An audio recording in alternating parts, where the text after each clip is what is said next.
Good morning. So we are here today to share our devotion yesterday. Matatagpuan ito sa Psalm 118 verse 5. Sabi dito, "In my distress I prayed to the Lord, and the Lord answered me and set me free."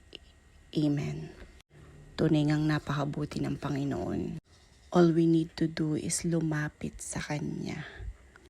Isuko ang lahat sa Kanya at buong pusong magtiwala para sa lahat. God opened our hearts yesterday at isang malaking realizations ang ni-reveal ng Lord sa aming mag-asawa. Oo nga naman, sa panahon ng pagsubok, sa panahon ng problema, lumalapit tayo kay Lord Lumalapit tayo sa Kanya dahil tayo ay naniniwala at nagtitiwala sa Kanya. Dahil alam natin na ang kahabagan ng Panginoon para sa atin ay walang katulad at hindi natin maikukumpara sa ano paman. At napatunayan natin na kapag inilapit natin to kay Lord, ito'y sasagutin niya sa pamamaraan na alam niyang makabubuti sa atin. Saksi kaming mag-asawa sa kabutihan ng Lord at kung paano siya kumilos sa buhay namin simula noon hanggang ngayon. So sabi naming mag-asawa kahapon sa devotion namin, sa panahon ng pagsubok, lumalapit tayo kay Lord. Sabi namin, kaya kami merong kapayapaan sa oras na to, kaya kami merong pagpapalang tinatamasa sa oras na to, kaya merong kaming kaligayahan sa oras na to dahil dininig ng Panginoon yung itinugon namin sa Kanyang dalangin. So sabi namin, bakit sa oras ng kasayahan, sa oras ng kasaganahan, sa oras na maganda ang lahat, bakit hindi tayo manatili kay Lord? Bakit hindi patuloy tayong lumapit kay Lord? Bakit hindi patuloy na ilapit natin yung sarili natin kay Lord?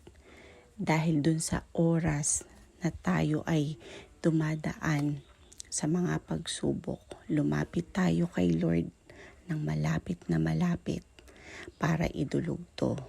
So di ba mas dapat lumapit tayo sa Kanya kapag maganda at mabuti ang lahat dahil si Lord ang gumawa ng paraan para marating natin ang kasaganahan at kagandahan ng buhay na meron tayo ngayon. Marami sa atin na kapag ka nadinig na ng Panginoon yung ating dalangin at nasa kaayusan ng lahat, kuminsan nakakalimot tayo. Kuminsan hindi nga kuminsan kuminsan kadalasan nakakalimot tayo sa paglapit sa Kanya. Kaya kahapon, after having our devotion, sabi naming mag-asawa, God touches our hearts. God is reminding us that whatever season meron kami sa aming buhay, nararapat ang paglapit kay Lord. Dahil sa bawat araw na pinagkatiwala ng Panginoon sa bawat isa sa atin, ang buhay na to, nilaan na rin niya ang magandang plano para sa atin. Nawa patuloy na hipuin ng Lord ang puso ng bawat isa sa atin gamit ang Kanyang salita. Patuloy na ang kabutihan ng Panginoon ang makita sa buhay ng bawat isa sa atin. Magandang umaga.